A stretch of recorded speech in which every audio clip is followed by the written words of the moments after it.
What's up guys, Zach here, and why is Pong such a masterpiece? I was recently reading The Rules of Play by Katie Salen and Eric Zimmerman. This isn't an advertisement, but this book is incredible for game design. I've learned so much, and actually I wish I would have picked this book up years ago because I think my game So Much Blood would be a little bit different.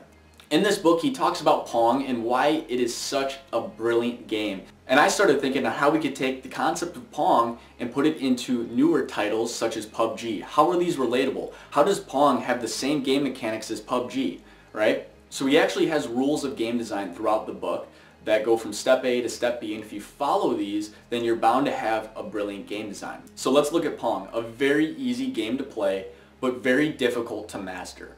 You have an intuitive knob where you just go up and down, and the Pong ball goes back and forth, right? Very easy to pick up, very easy to play, but very difficult to master if you really want to get good at it.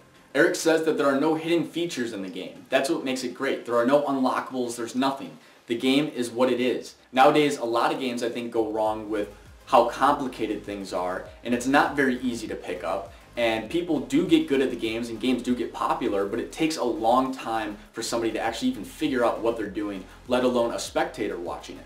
Which is one of the next rules of Pong, is that it's a social game. It takes two players to play the game. And also, with those two players, they are playing the game, but it's also very spectator friendly.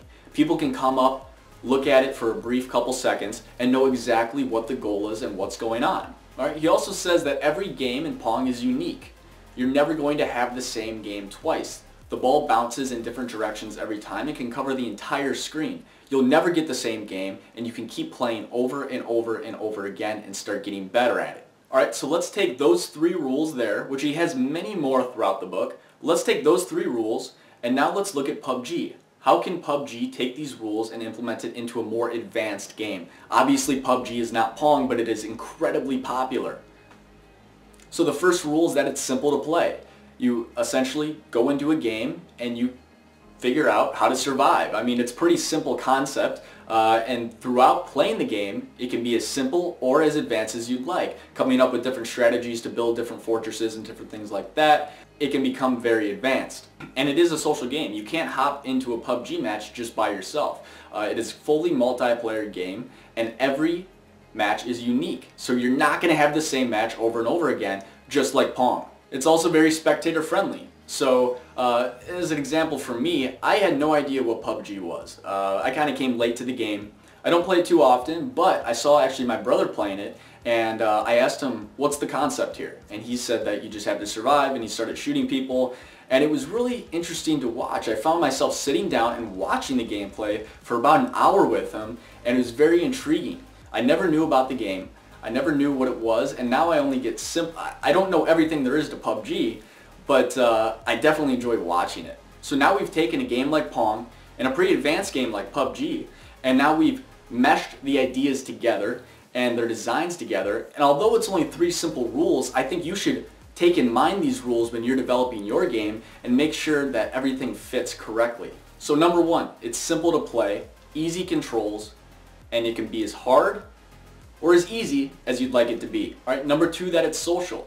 You can actually play with your friends. You can play with people nowadays all over the world with this game. And I know that's a little bit more complex to actually create a game like that, but it definitely has its perks, and it can make it stand out. And if PUBG didn't have online features, what would it be? It would probably, now I don't know, but it would probably go right under the rug and nobody would even know about it. And that every game is unique.